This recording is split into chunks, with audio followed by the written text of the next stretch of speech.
Bagong online loan application na nag-o-offer ng installment or hulugan. At ang maganda nga dito sa OLA na ito ay mababa lang daw o minimal lang daw yung amount na kailangan nating bayaran kada repayment period.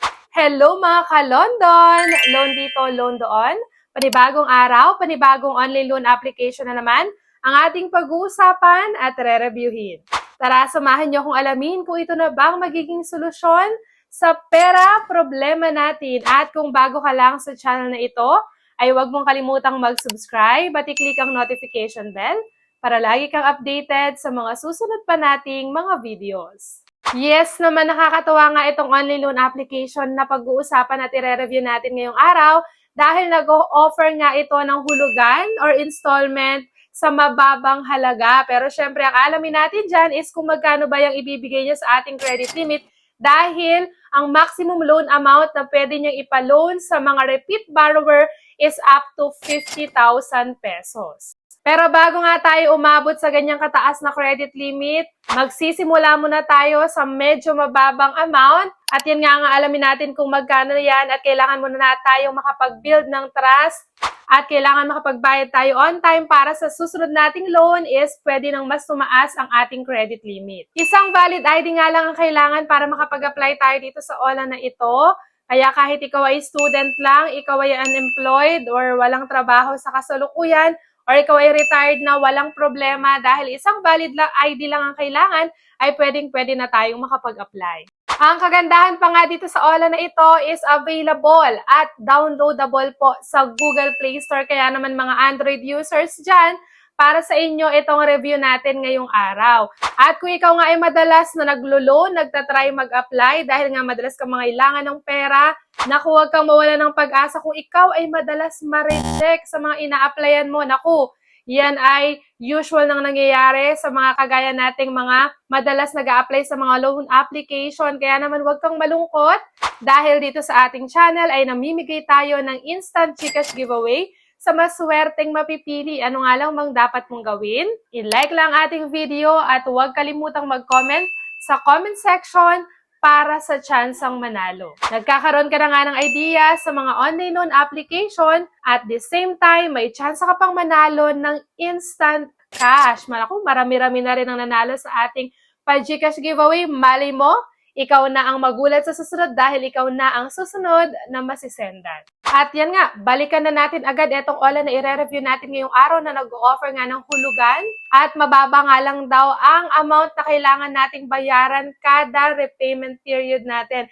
At ito nga ay walang iba kundi si Sulit Peso Simple Online Loans. Ito ay under ng Pera Loan 7 Lending Corporation at kasalukuyan ngayong mayroong napakataas na ratings na 4.8. Sulit nga kaya ang maging experience natin dito at sulit nga kaya ang credit limit na ibibigay sa atin netong si Sulit Peso. Naku, yan nga ay isa sa mga i-check natin kung para masabi natin na legit ang isang online loan application. Yung magandang ibinibigay na credit limit for first-time user, mababa ang interest at service fees, at syempre, yung gusto nating hulugan, yung mahaba yung loan term.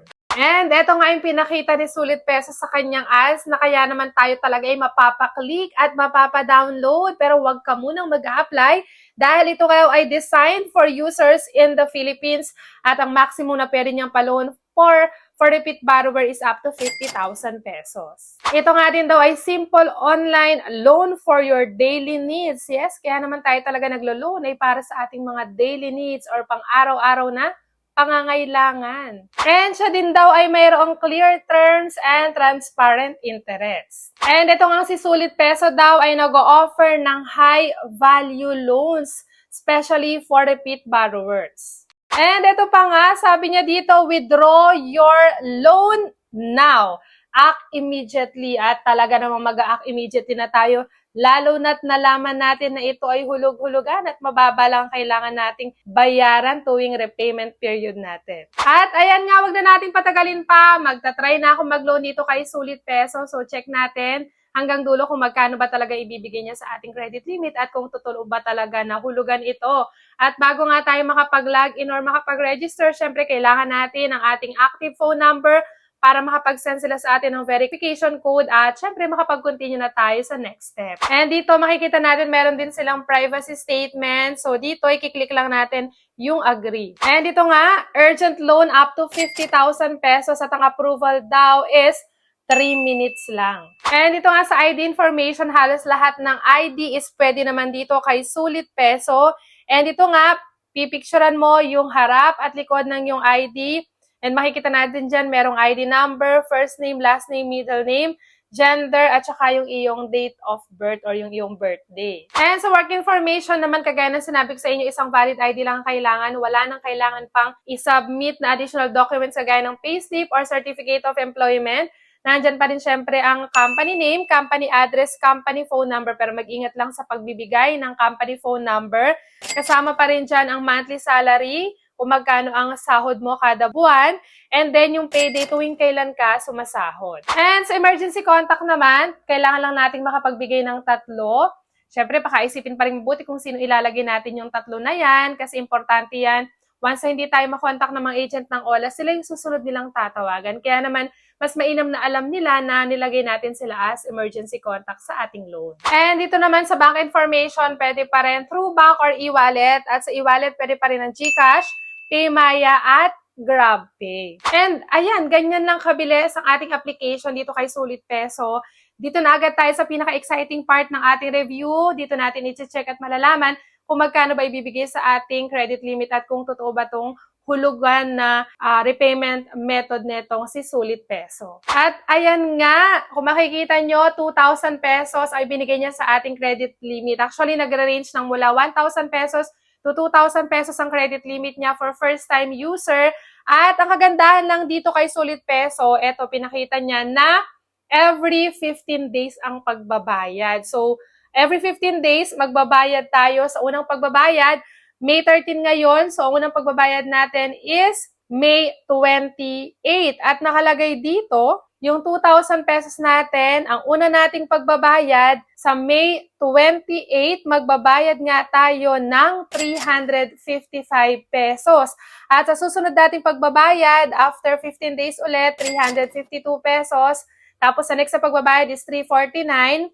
So kung mapapansin nyo, hindi pare-pareho yung amount. Sa pang-apat na pagbabayad is 347, sa pang-lima, 344, at sa pang-anim is 302 pesos. And then nga, 2,049 pesos pag kinalculate natin lahat yung mga binayaran natin na tagti 300 plus kada 15 days. At kung makikita nga natin dito, meron siyang service fee na 30 pesos. So pumapatak na 49 pesos tsaka 30, 79 pesos lang. So, medyo questionable itong loan details netong si Sulit Peso. Dahil nga dito, hindi niya pinakita sa atin kung magkano na lang talaga yung marireceive natin na amount. Kaya naman kung ikaw ay nakapag-loan at nakapag-try na dito kay Sulit Peso, legit ba itong pinakita niya sa ating loan details na ganito lang kababa ang repayment amount natin or yung ma-accumulate niyang interest, which is 79 pesos lang sa loob ng ilang linggo na pagbabayad natin. Kasi nakalagay dito na every 15 days ang kanyang repayment period.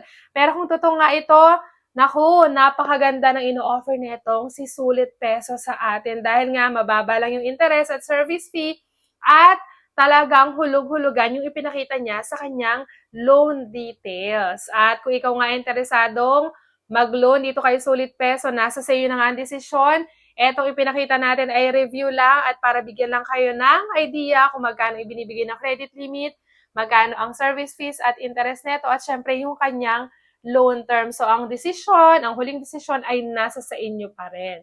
At dito na nga lang muna natatapos ang ating review ngayong araw. Kung gusto mo nga palang manalo sa ating pa-GCash giveaway, i-like na ang ating video at mag-comment na agad sa comment section. Hanggang dito na lang muna mga ka-London. Bye-bye!